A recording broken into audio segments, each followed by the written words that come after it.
తాకట్టులో ఉన్న బంగారాన్ని విడిపించి ఆ రోజు ఆన్లైన్ రేటుకే మేము కొంటాం. Sharma gold company.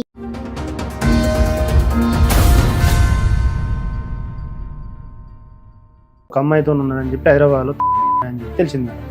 అమ్మాయి ఒక ఫోన్ ఖరాబ్ అయిందని అమ్మాయికి ఫోన్ ఇచ్చిపోతే అది ఆన్ అయినాక చూస్తే ఇన్స్టాగ్రామ్ లో ఇవన్నీ ఉన్నాయి.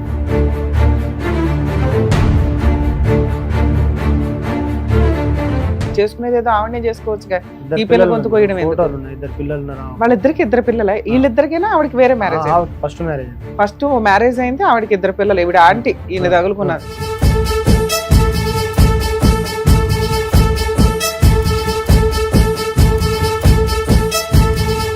విన్నాడు సార్, అసలు అయినాడు మనం చెప్పింది ఏది. ఇప్పటికైనా మహిళా మండలం కేసులో సిఐ గారు మాట్లాడినా కానీ నేను కేసుకే పోతాను. సిఐ మాట్లాడినా వినలా, మీ పోలీసులు మాట్లాడినా వెంటలా, మీ అడ్వకేట్ మాట్లాడినా వినలా. 3 సంవత్సరాల నుంచి ఇది జిడ్డుగా నడుస్తుంది.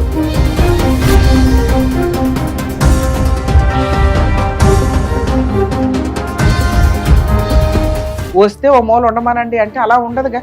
ఇంత ఎవిడెన్స్ తెలిసిన ఏ అమ్మాయి ఉండదు. అది అమ్మాయి ఇష్టం.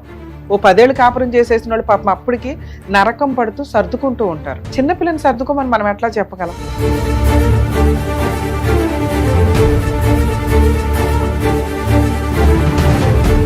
ఎందుకు మమ్మల్ని సతాయిస్తానో తీసుకెళ్తావా లేదా నా బంగారం నాకు అని చెప్పి అమ్మాయి పోయేసరికి అమ్మాయిని కొడుతాను, నేను పోతే వాళ్ళ 5 నన్ను కొడుతాను.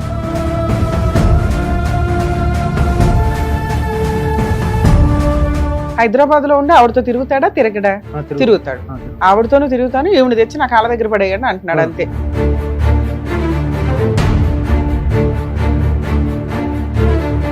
ఆ రోజు కేసు కొట్టేసినాక 2 లక్షలు ఇద్దు, ఫస్ట్ వాళ్ళ బంగారం ఇవ్వనంటే నేను బంగారం ఇవ్వను, డబ్బు ఇవ్వను, అదే రోజు ఇస్తాను, అన్ని అదే రోజు ఇస్తాను అంటున్నాడు. నోటు మీద సంతకం పెట్టినాక ఇస్తా అంట.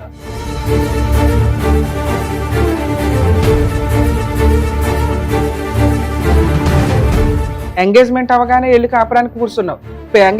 పెళ్లి మాటలు అనుకోగానే వెళ్ళి అక్కడ ఇంట్లో కూర్చొని ఉన్నావు. పెళ్లి అయిన తర్వాత 3 months కాపురం చేశారు. తప్పు చేసింది నువ్వు, పనిష్మెంట్ ఆ అమ్మాయిక.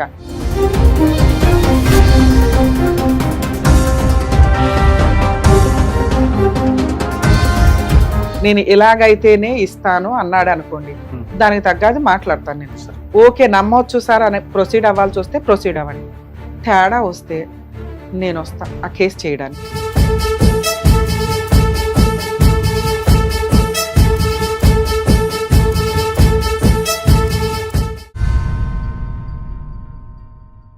సార్ నమస్తే అండి, ఎక్కడి నుంచి వచ్చారు? ఓకే సార్, ప్రాబ్లం ఏంటి? సార్ నా పెళ్లి చేసి 4 సంవత్సరాలు అవుతాను సార్. సొంత అక్క కొడుకుకి ఇచ్చిన సార్. ఎవరికి పెళ్లి చేశారు? అమ్మాయి, పెద్ద అమ్మాయి సార్. మీ అమ్మాయి. ఎంతమంది పిల్లలు మీకు? 2 ఆడపిల్లలు. మీకు పెళ్ళి ఎన్ని సంవత్సరాలు అయింది? 22 సంవత్సరాలు. ఓకే, మీరేం చేస్తారు సార్? ఎన్ని ఎకరాలు ఉన్నాయి? అంటే వారసత్వంగా వచ్చిందా, మీరేమన్నా కొన్నారా? వారసత్వంగా వచ్చింది. మీకు 2 ఆడపిల్లలు, అందులో ఒక అమ్మాయికి మేనరికం ఇచ్చి పెళ్లి చేశారా? ఎవరు? మీ అక్క కొడుకు, చిన్న అక్క కొడుకు. ఏం చేస్తాడు అతను? ఏం చేస్తాడు? ఎన్ని ఇయర్స్ బ్యాక్ పెళ్లి చేశారండి? 3 years అయింది. అంటే ఎట్లా మాట్లాడుకున్నారు? ఎందుకు మేనరికం చేయాలని ఎందుకు అనుకున్నారు? బయటికి వెళ్ళడం ఎందుకనా ఏంటి?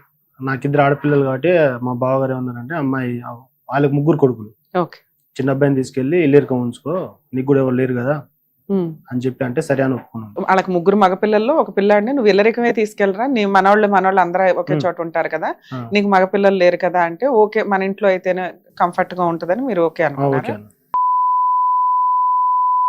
ఓకే, ఎంగేజ్మెంట్ పెట్టుకున్నాం మేడం. అబ్బాయి ఇల్లరికం ఉండడానికి ఒప్పుకున్నాడా? మామగారి దగ్గర ఒప్పుకున్నారు. మా దగ్గర ఒక 3-4 నెలలు ఉన్నాడు. 3-4 నెలలు ఎంగేజ్మెంట్ అయిపోయినాక వాళ్ళ నాన్నగారు చనిపోయారు మేడం, కరెంట్ షాక్ కొట్టి. ఎంగేజ్మెంట్ అవగానే మీ ఇంటికి తెచ్చేసుకున్నారు అల్లుడిని? ఫస్ట్ మా దగ్గరే ఉన్నాడు మేడం. అంటే ఎంగేజ్మెంట్ కాకముందు నుంచి మా దగ్గరే ఉన్నాడు. ఎందుకు మీ దగ్గర ఎందుకున్నాడు? ఇక మా దగ్గరే ఉంటున్నాడు. ఇట్లా ఎంగేజ్మెంట్ కాకముందే మా స్వామి మాట్లాడుకుంటే ఆ స్వామి ఇక మా దగ్గరే ఉంటాడు ఒక 3 years. సార్ పెళ్లికి ముందు నుంచి మా దగ్గరే ఉన్నాడు ఉండడం వేరు, ఎంగేజ్మెంట్ ముందు నుంచి మీ దగ్గర ఉండడం వేరు. ఎంగేజ్మెంట్ అయినాక ఒక 1 రోజులు మా దగ్గరే ఉన్నాడు మేడం. అసలు ఈ టాపిక్ లేకుండా ఫస్ట్ నుంచి మేనమామ ఇంట్లో ఉండడం వేరు. అంటే ఫస్ట్ నుంచి మీ ఇంట్లో ఉంటున్నాడా? కాదు, పెళ్లి మాట అనుకున్న తర్వాత, పెళ్లి మాటలు అనుకున్నాక మీ ఇంట్లో ఉండడం స్టార్ట్ చేశాడు. అది ఎంగేజ్మెంట్ కి ముందు నుంచా, ఎంగేజ్మెంట్ తర్వాత నుంచా? ఎంగేజ్మెంట్ ముందు నుంచే.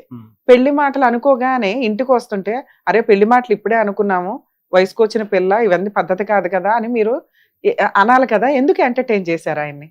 మా దగ్గరే ఉంటాడు. మా ఒకటే రూమ్ మేడం, అందరం ఒక దగ్గరే ఉంటాం. ఉన్నదే ఒక రూము, ఇంకా ఎంగేజ్మెంట్ అవ్వలా, పెళ్లి అవ్వలా, అయిన తర్వాత ఇల్లరికం. ఎంగేజ్మెంట్ కి ముందే ఇల్లరికం తీసుకొచ్చేసారు. లేదు మేడం, అంటే మామూలుగా అట్లా ఉండడానికి వచ్చింది. ఎందుకు వచ్చాడు సార్? మా దగ్గర గొర్రెలు ఉన్నాయి మేడం, గొర్రెలు ఉన్నాయి, 40 గొర్రెలు ఉన్నాయి, 40 గొర్రెలు ఉన్నాయి అప్పుడు. అవును, అదంతా ఎంగేజ్మెంట్ పెళ్లి అయినాక ఎలాగో చేస్తాడు. ఈ 2-3 నెలల్లో కంగారేంటి? అట్లా ఎట్లేం లేదు కానీ ఒక్కడున్నా వచ్చి ఉండమంటే ఉన్నాడు కొన్ని రోజులు. మీరే ఉండమన్నారు. ఓకే, ఉన్నాడు. తర్వాత ఎంగేజ్మెంట్ అయ్యింది.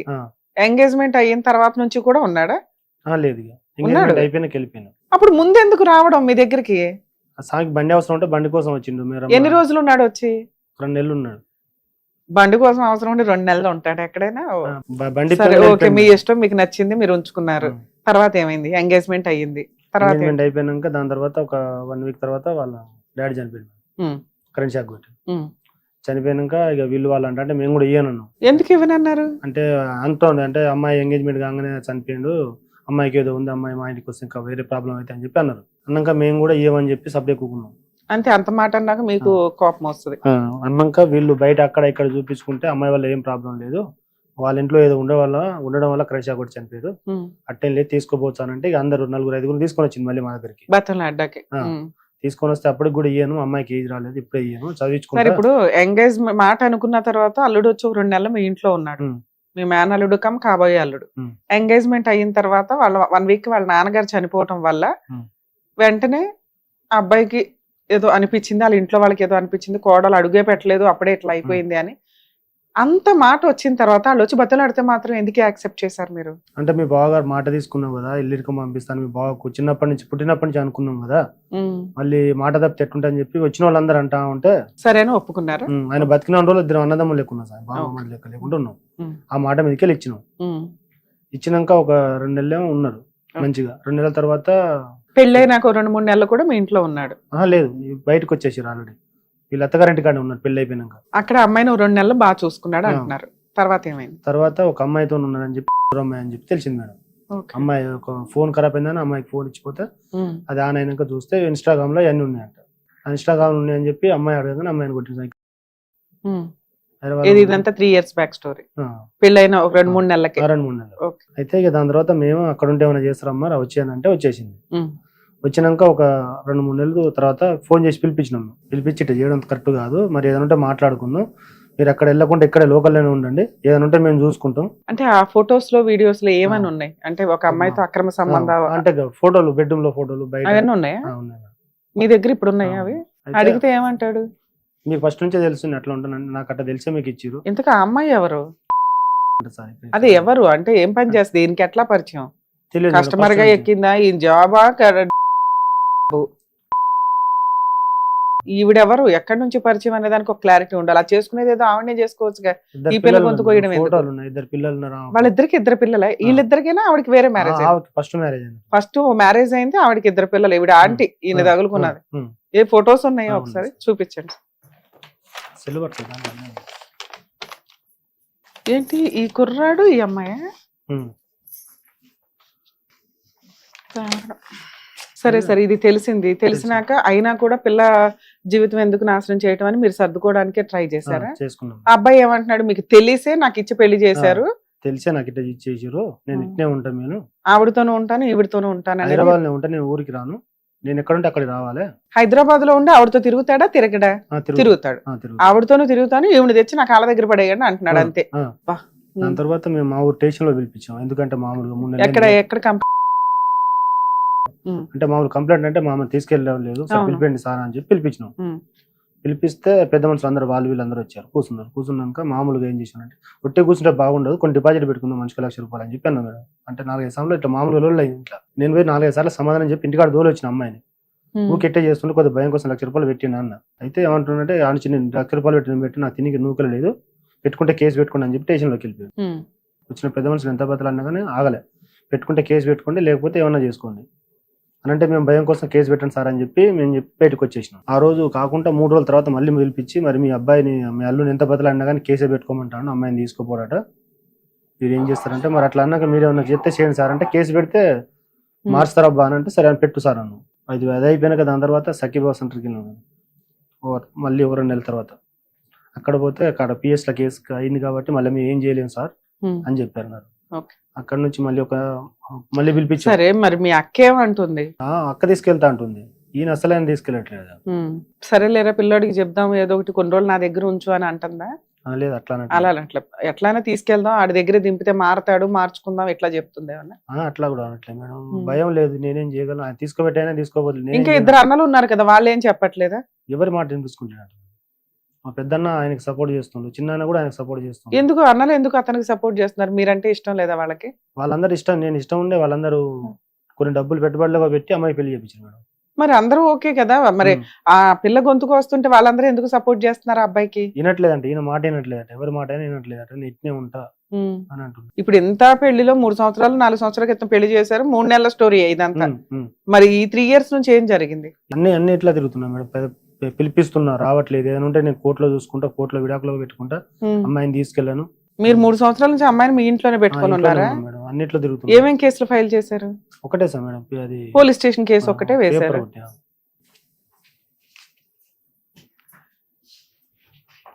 దీని తర్వాత పేపర్స్ ఏవి సార్? చార్జ్ షీట్ పేపర్స్ ఏవి? లాయర్ కానీ తీసుకోలేదు మేడం, లాయర్కి ఇచ్చిన. మళ్ళీ ఈ కేసుకి లాయర్ కూడా ఉన్నారా మీకు? పెట్టుకోండి అంటే పెట్టుకున్నాం సార్, మళ్ళీ మాట్లాడినాం, ఎట్లాగా తీసుకుపెట్టట్లేదు కదా అని చెప్పి 2 లక్షలు పెద్ద మనుషులు ఇచ్చి 2023లో పెళ్ళయిందా? 2023 ఫిబ్రవరిలో పెళ్ళయింది. 2024 సెప్టెంబర్ లో పోలీస్ స్టేషన్ లో కంప్లైంట్ ఇచ్చారు. అంటే ఈ మ్యారిటల్ రిలేషన్ ఓన్లీ 3-4 months మీరు చెప్తున్నది. అతనికి ఎక్స్ట్రా మ్యారిటల్ అఫైర్స్ ఉన్నాయి, ఆ అమ్మాయితోనే ఉంటాను, మీరు ఏం చేసుకుంటారో చేసుకోండి అంటున్నాడు. ఎవరి మాట వినట్లేదు. డైవర్స్ కేసు ఏమన్నా వేసాడా అతను? మీకు ఇంకా తెలియదు, ఒకవేళ వేసినా మీకు తెలియదు. మేమే మాట్లాడి వేసుకుందాం అనుకున్నాం మేడం, వేసుకుందాం అని చెప్పి లాయర్లో పెట్టుకున్నాం. లాయర్లో పెట్టుకుంటే కొన్ని సామాన్ ఉంటాయి, మేము పెట్టిన సామాన్ ఉంటే కొన్ని చెప్పిండ్రు. ఇంకా 2 తులాలు బంగారం ఉన్నది, 2 లక్షల రూపాయలు ఇచ్చేటట్టు పెద్ద మనుషులు చేసి సెటిల్మెంట్ కూడా చేశారు. మామూలుగా మాట్లాడితే మమ్మల్ని పిలిచిరు, పోయినాం. రాసుకున్నారు ఏదైనా పేపర్ మీద? రాసుకోలేదు. మేము ముగ్గురం పోయినాం మేడం. ముగ్గురం పోతే వాళ్ళు ఒక 10 మంది మేము ముగ్గురం ఉన్నాం. ఎందుకు మమ్మల్ని సతాయిస్తానో, తీసుకెళ్తావా లేదా నా బంగారం నాకు అని చెప్పి అమ్మాయి పోయేసరికి అమ్మాయిని కొడుతున్నా, నేను పోతే వాళ్ళ 5 నన్ను కొట్టింది. ఎవరు 5? వాళ్ళ బ్రదర్స్, వాళ్ళ అమ్మ కూడా? అమ్మ కూడా, మళ్ళీ వీళ్ళిద్దరు తోటికోడళ్ళు. సో వాళ్ళంతా ఒక గ్రూప్ అయిపోయారు. మీరే నచ్చట్లా, నేను ఇందాక అదే అడిగా. ఇప్పుడు అబ్బాయి మంచోడు కాకపోతే ఓకేనండి, మీ అక్క ఉంది, వాళ్ళ పిల్లలు ఉన్నారు, మిగతా మేనల్లుళ్ళు, వీళ్ళెవరు మీకు ఫేవర్ గా చెప్పట్లేదా అంటే అందరూ నాకు ఫేవర్. ఇప్పుడు మొన్న లొల్లైన కానీ ఆ రోజు నుంచే అంటే ఈ కేసులో వాళ్ళ పేర్లు పెట్టారని వాళ్ళకి కోపం వచ్చిందా? 2 కుట్లు పడ్డాయి మేడం కాలుకు, కత్తితో కొడితే. అది గవర్నమెంట్ హాస్పిటల్ పోతే కూడా రిపోర్ట్ నాకే అది ఇచ్చారు. ఇక్కడ మళ్ళీ కేసు పెడదామని అంటే, అమ్మాయి లైఫ్ ఉంది కదా పెట్టకండి అని చెప్పానంటే ఆగిన సిఐ గారు చెప్పింది. మళ్ళీ మర్డర్ కేసు కింద అదంతా స్టార్టింగ్ లో జరిగింది కాబట్టి కాపురం నిలబెట్టుకుందాంలే అన్నట్టు కంప్లైంట్ ఇవ్వాలి. ఒకవేళ ఇచ్చుంటే అది చాలా పెద్ద కేసు. మీరేమో అక్కడ కన్ఫ్యూజ్ అయ్యారు. సరే, ఇన్ని సంవత్సరాల నుంచి అతను డైవర్స్ వేయలే, మీరా అటు ఇటుగా ఏదో కోర్టుల చుట్టూ వెళ్తే టైం వేస్ట్ అనుకుని మీరేదో ఇంటెన్షన్ తోటి ఏ కేసులు ఫైల్ చేయకుండా ఒక police station case, free case కాబట్టి అదొకటి వేసుకుని ఊరుకున్నారు. ఇన్ని సంవత్సరాలు నడిచిపోయింది. మొన్న రీసెంట్ గా కూడా ఏదో సెటిల్మెంట్ చేసుకున్నాం అంటున్నారు. 2 lakhs కి మీ గోల్డ్ మీకు ఇచ్చేసేలాగా, మీ పెళ్లి ఖర్చులు, మీరు కట్నంగా ఇచ్చిన 1 లక్ష రూపాయలు ఇవన్నీ కలిపి 2 lakhs సెటిల్మెంట్. అదేమైంది? అదెందుకు ఫెయిల్ అయ్యి? ఇవ్వట్లేదు. మరి అతను ఒప్పుకున్నప్పుడు ఈ కేసు కొట్టేసినాక ఇస్తా అంటాను. అప్పుడు మీ అడ్వకేట్ ఎక్స్ప్లెయిన్ చేయొచ్చు కదా, ఈ కేసు ఎప్పుడు కొట్టేస్తారు, ఎలా కొట్టేస్తారు? 3 months తర్వాత అన్నా సార్. ఫస్ట్ గోల్డ్ ఇచ్చేయండి 2 లక్షల రూపాయలు, అది పేపర్ మీద మనం నోటరీ రాసుకుని వేసుకున్నాక 3 నెలలకు వస్తుంది. ఆ రోజు కేసు కొట్టేసినాక 2 లక్షలు ఇద్దు, ఫస్ట్ వాళ్ళ బంగారం ఇవ్వనంటే నేను బంగారం ఇవ్వను, డబ్బు ఇవ్వను, అదే రోజు ఇస్తాను. అన్ని అదే రోజు ఇస్తాను అంటున్నాడు. నోటరీ మీద సంతకం పెట్టినాక ఇస్తా అంటాను. సరే, మీరు కూడా అట్లా చేయొచ్చు కదా. ఒకటి లీగాలిటీ మీకన్నా మీ లాయర్ ఎక్స్ప్లెయిన్ చేయాలి, వాళ్ళకన్నా ఎక్స్ప్లెయిన్ చేయాలి. ఇక్కడ ఉండేవి 2 options. ఫస్ట్ మీ అడ్వకేట్ చెప్పిన ఆప్షన్ కరెక్టే. ఎప్పుడు కూడా ఎట్ ఏ టైం కేసులు క్లోజ్ చేసుకుంటూ కూర్చోం, ఒక అగ్రిమెంట్ రాసుకుంటాం. ఏమని? గోల్డ్ డైవర్స్ పిటిషన్ ఫైల్ చేసేటప్పుడు, లేదా 498 క్లోజింగ్, ఈ కేసు క్లోజ్ చేస్తేనే డబ్బులు ఇస్తాను అంటున్నాడు కదా. గోల్డ్ పిటిషన్ వేసేటప్పుడు, క్లోజింగ్ పిటిషన్ వేసేటప్పుడు 2 lakhs క్యాష్ ఏదైతే ఇస్తానంటున్నాడో అది క్లోజింగ్ రోజు తీసుకుంటాము అని ఇలా ఒకటి రాసుకోవడం. అతను ఏమంటున్నాడు, మీరు గోల్డ్ తీసుకొని రివర్స్ అయితే అనేది అతను ఇంటెన్షన్ అనుకుందాం. అప్పుడు ఏమనాలి, పేపర్లు వేసినంత మాత్రాన క్లోజ్ అయినట్టు కాదు. దానికి మీరు పెద్ద మనుషుల దగ్గర ఒక అగ్రిమెంట్ రాసుకొని, నేను 498 క్లోజ్ అయ్యేటప్పుడు గోల్డ్ ఇస్తాను, క్యాష్ ఇంత ఇస్తాను అని రాయించుకొని ఈ పిటిషన్లు వేశారే అనుకోండి, 3 months అబ్జర్వేషన్ తర్వాత లోక్ అదాలత్ ఫార్మ్స్ వేసినాక బోత్ పార్టీస్ ని పిలుస్తారు. కేసు క్లోజ్ చేసేస్తున్నాను, నీకు రావాల్సిన ఏమన్నా రావాలా అమ్మా అంటే అవునండి రావాలి అందనుకో, అతను ఇస్తాడు, కేసు క్లోజ్ అవుతుంది. ఒకవేళ అతను రాలా, మీరు కేసు క్లోజ్ చేయాల్సిన అవసరమే లేదు, మళ్ళీ కేసు మొదలుకు వస్తుంది. క్లోజింగ్ వేరు, పిటిషన్లు వేయటం వేరు. పిటిషన్లు వేసినంత మాత్రం క్లోజ్ అయిపోయినట్టు కాదు.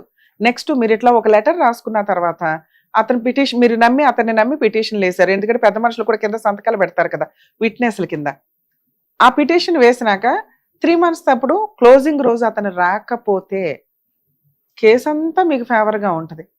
ఓకే, ఈ అబ్బాయి ఎంత చీటరా, అలాగే అబ్బాయి మీకు 2 lakhs కట్నం ఇవి ఇవ్వాల్సిన అవసరం ఉందని ప్రూవ్ అవుతుంది, గోల్డ్ అబ్బాయి దగ్గర ఉందని కూడా ప్రూవ్ అవుతుంది. ఈ ట్రైల్ ఎందుకు చేసుకోవాలి? ఇలా మీ అడ్వకేట్ మీకు ఎక్స్ప్లెయిన్ చేస్తే అయిపోయేది కదా. చెప్పారా అలా ఎవరన్నా? మాట్లాడుకున్నాం, ఒక పేపర్ రాసుకున్నాం మేడం. పలానా రోజు అంటే ఇప్పుడు ఒక 3 నెలల బ్యాక్ మాకు సామాన్ ఇచ్చిన రోజు వచ్చే నెల 4వ తారీఖు వరకు మీ బంగారం ఇచ్చేయాలి అని చెప్పి అన్న రాసుకున్నాం పేపర్లు. ఆ రోజు సంతకం పెట్టాడు, మళ్ళీ రివర్స్ అవుతున్నాడు అంతేనా? పేపర్ రాసి ఇచ్చినాక దాని తర్వాత మా సామాన్ మాకు కొన్ని ఇచ్చిన బంగారం ఉంది కదా, అప్పటి నుంచి మళ్ళీ ఉల్టా మాట్లాడతాను. ఇప్పుడు మేము కూడా అది బంగారం కోసం తర్వాత తీసుకున్నాం సంతకం పెట్టినాం అనుకోండి, మళ్ళీ ఉల్టా మాట్లాడతాడని మీ భయం. ఇప్పుడు మేము అక్కడ ఉండే ఏం చేయలేకపోతాం సార్. సో ఒక లెటర్ ఆల్రెడీ ఉంది మేడం, అతను గోల్డ్ ఇవ్వాలి అనే దాని మీద అని మీ ఇంటెన్షన్ అన్నమాట. విన్నాడు సార్, అసలే విన్నాడు, మనం చెప్పింది ఏది విన్నాడు. ఇప్పటికైనా మహిళా మండలం కేసులో సిఐ గారు మాట్లాడినా కానీ నేను కేసుకే పోతాను. సిఐ మాట్లాడినా వినలా, మీ పోలీసులు మాట్లాడినా వెంటలా, మీ అడ్వకేట్ మాట్లాడినా వినలా. 3 సంవత్సరాల నుంచి ఇది జిడ్డుగా నడుస్తుంది. లాస్ట్ గా సెటిల్మెంట్ ఎప్పుడు ఆగిపోయింది? సంవత్సరం అవుతుంది. 1 year నుంచి వదిలేసారు, ఎవరి దాన్ని వాళ్ళు ఉంటున్నారు. వెళ్తా ఉన్నాం వస్తున్నాం సాయం రావట్లేదు, సెటిల్మెంట్ కి రావట్లేదు. ఇక్కడికి ఎందుకు వచ్చారు? మీరేమైనా చేస్తారేమో మరి, ఎవరితో అవ్వట్లేదు అని చెప్పి వచ్చింది సార్. ఇప్పుడు నేను సెటిల్మెంట్ అంటే ఎట్లా ఉంటుంది, మేము ఉండి నాది నమ్మండి, నేను నాది హామీ అన్న ప్రాసెస్ లో నడుస్తాం.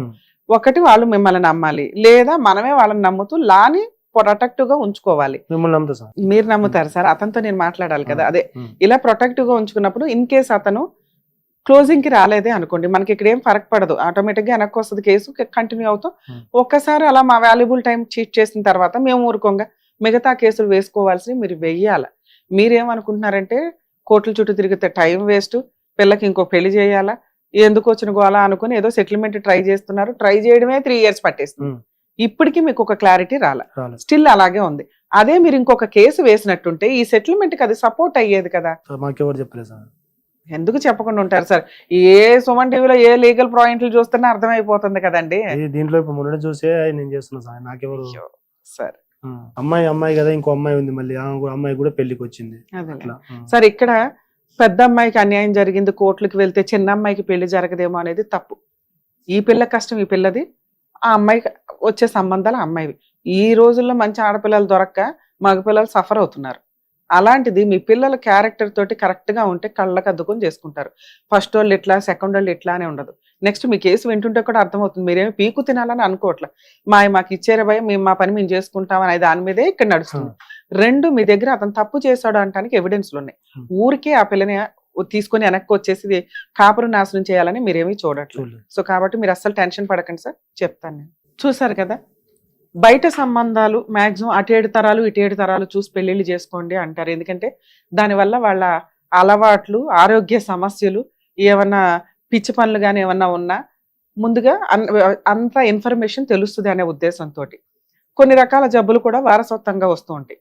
ఈ రోజున పరిస్థితి ఏమైపోయిందంటే 7 తరాలు కాదు, కనీసం ఆ ఇంట్లో ఉన్న 7 మనుషుల గురించి కూడా పట్టించుకునే పొజిషన్లో లేదు. ఆ అబ్బాయి మంచోడైతే చాలరా బాబా అని ఒక రకంగా, లేదా అమ్మాయి మంచోళ్ళు అయితే చాలు, వీళ్ళిద్దరూ సంతోషంగా ఉంటే చాలు అనే స్టేజ్కి మానవ సంబంధాలు అనేవి దిగజారిపోతూ వెళ్ళినాయి.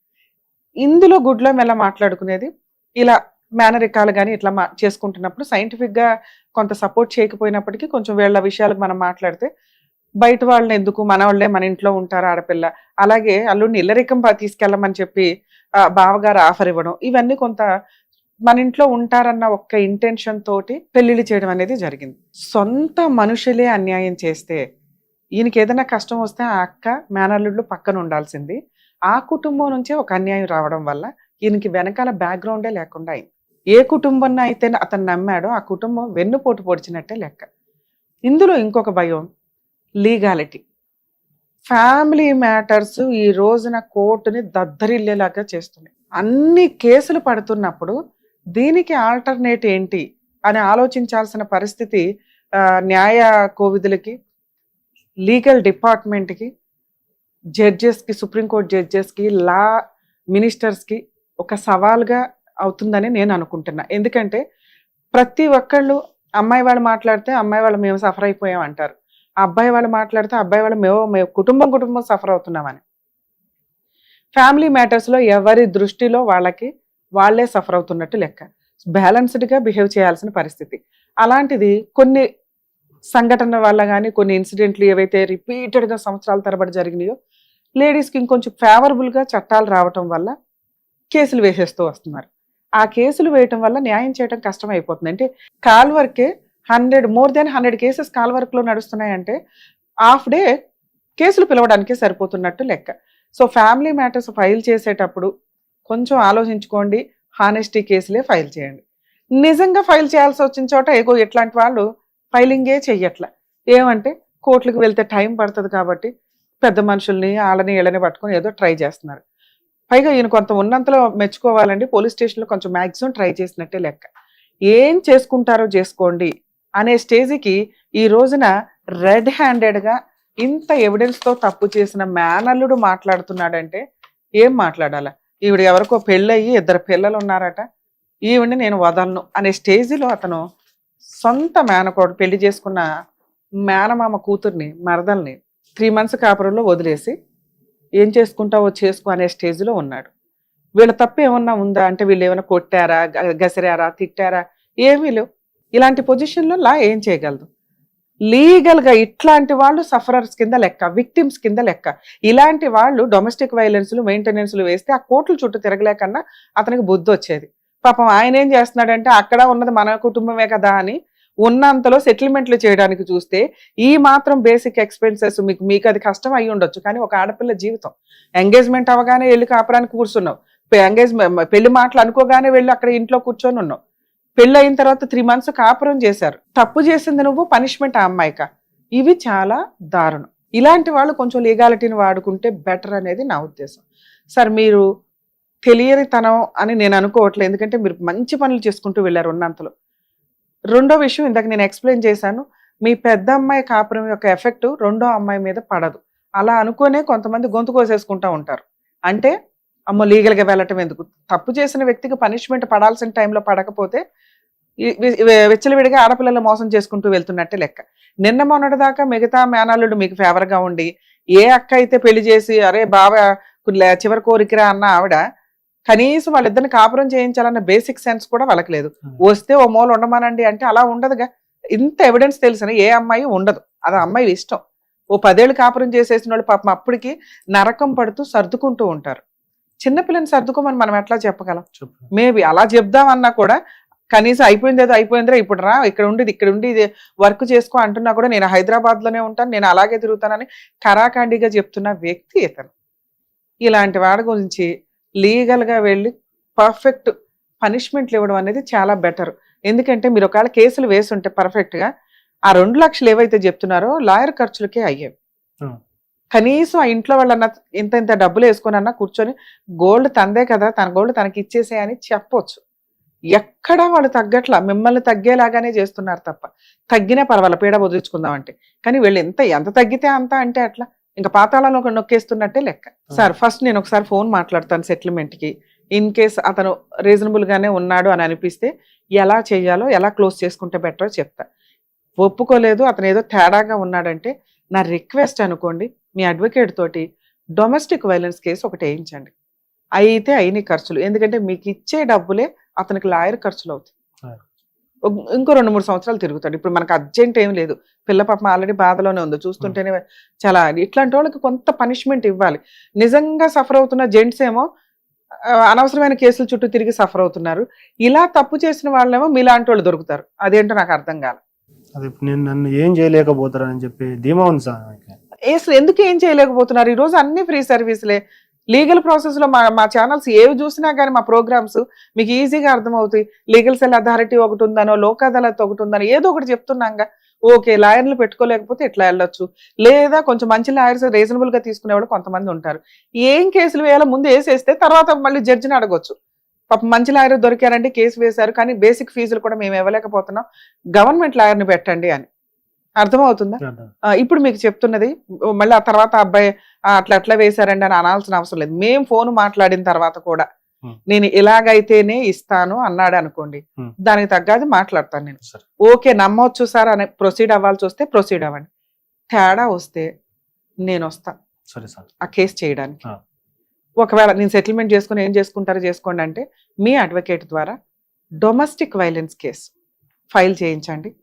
అందులో అమ్మాయికి మంత్లీ 30,000 ఇంటీరియర్ మెయింటెనెన్స్ కావాలి, 30,000 మెయింటెనెన్స్ కావాలని వేయించండి. మీ గోల్డ్ 2 lakhs ప్లస్ నష్టపరిహారం. ఇవి ఆల్రెడీ రాశాడు ఒక పేపర్ మీద అన్నారు పెద్ద మనుషుల దగ్గర. అంటే గోల్డ్ తన దగ్గర ఉన్నట్టే లెక్క. ఇంకా రావాల్సిన సామాన్ కొన్ని ఉన్నాయి అన్నారు. అవన్నీ రికవరీ చేయొచ్చు డొమెస్టిక్ వైలెన్స్ కేసు ద్వారా. మీరు అక్కడ ఎవరిని అప్రోచ్ అవ్వాలి, ఎలా వెళ్ళాలి అని నేను చెప్తాను. అప్రోచ్ అవుదురు కానీ మీ అడ్వకేట్తో వేసినాక తేడా వస్తే నేనే వచ్చి ఆర్గ్యుమెంట్స్ చెప్తా మీ కేసు. అర్థమవుతుంది. ఒకసారి అతని నెంబర్ ఇవ్వండి, మాట్లాడదాం. ఏం పేరండి అతని పేరు? అమ్మాయి పేరు? మీ పేరు?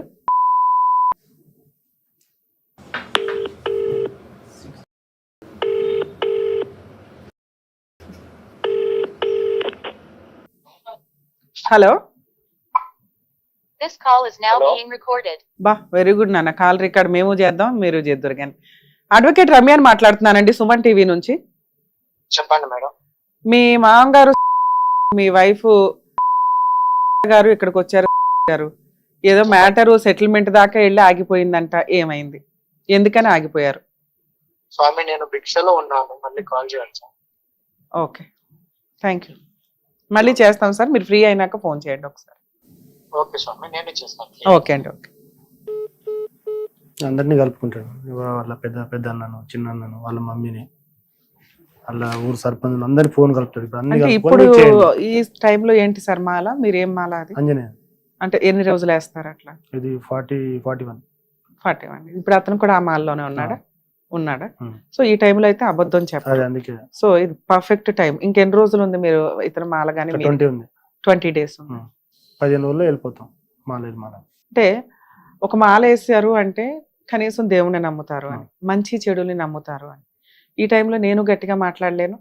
అతను ఒకవేళ అడ్మిట్ అయితే పర్ఫెక్ట్ గా సెటిల్మెంట్ అయిపోయే ప్రాసెస్. మళ్ళీ అతను మాట్లాడి ఇప్పుడు రికార్డే అవ్వాలని సార్, రికార్డ్ అయితేనే హెల్ప్ చేస్తాం అనేది ఎక్కడా లేదు. అతను ఆల్రెడీ రికార్డు పెట్టుకుంటున్నాడు కాబట్టి ఇంకా పర్ఫెక్ట్ గా ఉంటుంది. ఇన్ కేసు అతను ఫోన్ చేసినా నేను మళ్ళీ మాట్లాడతాను. లీగల్ ప్రాసెస్ వినండి. అతను ఒకవేళ ఓకే మేడం మీరు ఉంటే నేను నమ్ముతున్నానండి, మ్యూచువల్ గా వెళ్ళిపోవచ్చు అంటే నా ప్రెజెన్సీలోనే మీరు లీగల్ ప్రొసీడింగ్స్ మ్యూచువల్ డైవర్స్ వేసుకుందరు కానీ 498 క్లోజ్ చేసుకుందరు. నేను హామీ ఉంటా అతను పర్ఫెక్ట్ గా ఉన్నాడని నాకు అనిపిస్తే. ఇన్ కేస్ అనిపించకపోతే మీరు మీ అడ్వకేట్ ద్వారా డొమెస్టిక్ వైలెన్స్ కేసు విత్ దీంతో వెయ్యండి సార్. ఎప్పుడన్నా కష్టం అనిపించింది, ఇది ఇంకెక్కడ అవ్వట్లేదు మేడం అనిపిస్తే మా వాళ్ళకు ఒక్క ఫోన్ చేస్తే నేను వచ్చి మీకు సర్వీస్ చేసి పెడతాను. ఎందుకంటే నన్ను నమ్మి, న్యాయ వేదికను నమ్మి, సుమన్ టీవీని నమ్మి మీరు ఇక్కడ దాకా వచ్చారు కాబట్టి. ఇది నిజాయితీ కేసు, హానెస్టీ కేసు అని నాకు అనిపించింది కాబట్టి మీ కేసులు అంటే ఎంతవరకు ఒప్పుకునే వాళ్ళం చేసి చాలా సఫర్ అవుతున్నాం సార్. ఎందుకంటే మా ప్రాక్టీస్ మాకు ఉంటుంది. ఈ ఫ్రీ సర్వీసులు అనే దానికి గవర్నమెంట్ నుంచి లీగాలిటీ నుంచి ఉన్నా కూడా రమ్య గారు వస్తే బాగుంటుంది అనుకుంటే అన్ని చోట్లకి మేము వెళ్ళలేం కదా. ఇది కొంచెం హానెస్టీ కేసు అని అనిపించింది నాకు. మీరు పర్ఫెక్ట్ గా ఉన్నారు, అబ్బాయి తప్పు చేశాడని నేను ఫీల్ అవుతున్నాను, వదిలిచ్చేసుకుందామని అనుకుంటున్నాం కాబట్టి 90% 80% క్లైమాక్స్ లో ఉంది. ఆ 90% 2 years నుంచి నడుస్తుంది. రిమైనింగ్ బ్యాలెన్స్ ఏదైతే పెండింగ్ ఉండిపోయిన 10% ఉందో దాన్ని క్లోజ్ చేయడానికి నా వంతు ప్రయత్నం నేను చేస్తాను. ధైర్యంగా ఉండండి. లీగల్ ప్రాసెస్ అనేవి చాలా వరకు ఆలోచించండి. నిజాయితీ కేసులు ఫైల్ చేస్తే నిజంగా సఫర్ అవుతున్న ఇట్లాంటి విక్టిమ్స్కి ఎవరైతే ఉన్నారో వాళ్ళ కేసులు కాస్త ముందుకు రావడం, ఫాస్ట్గా అవడం అనేది కామన్గా జరిగింది. మహిళలు ఉన్నాయి కదా అని చెప్పి అనవసరంగా జెంట్స్ మీద ఫైల్ చేయడం, నిజంగా వేయాల్సిన అమ్మాయిలు ప్రాపర్గా పాపం లీగల్గా వెళ్ళలేకపోవడం అనేది జరుగుతుంది. అలాగే లీగాలిటీలో డిలే ఉండడం వల్ల వెయ్యాలి కేసులు న్యాయం కోసం ముందుకెళ్దాం అనుకున్న వాళ్ళు కూడా వెయ్యలేకపోతున్నారు. కొంచెం లీగల్ కేసులు ఫాస్ట్గా అయ్యేలాగా డెసిషన్స్ తీసుకుంటూ, తప్పు చేసిన వాళ్ళు కోర్టుల చుట్టూ తిరగడం కాకుండా కాంపెన్సేషన్స్ ఎంతో కొంత ఇచ్చి సెటిల్మెంట్ చేసుకోవడానికి వెళ్తే మిగతా టైం అన్నా బాగుంటుంది. మాలలు వేసుకున్నారు, కొంచెం నిజాయితీగా ఉండండి. అలాగే తప్పు చేసేసినాక మాల వేసుకున్నంత మాత్రాన ఇది అవ్వదు. ఒక ఆడపిల్ల ఏడుపు ఎప్పుడూ తగులుతుంది. ఇది కొంచెం ఆలోచించుకుంటే బాగుంటుంది.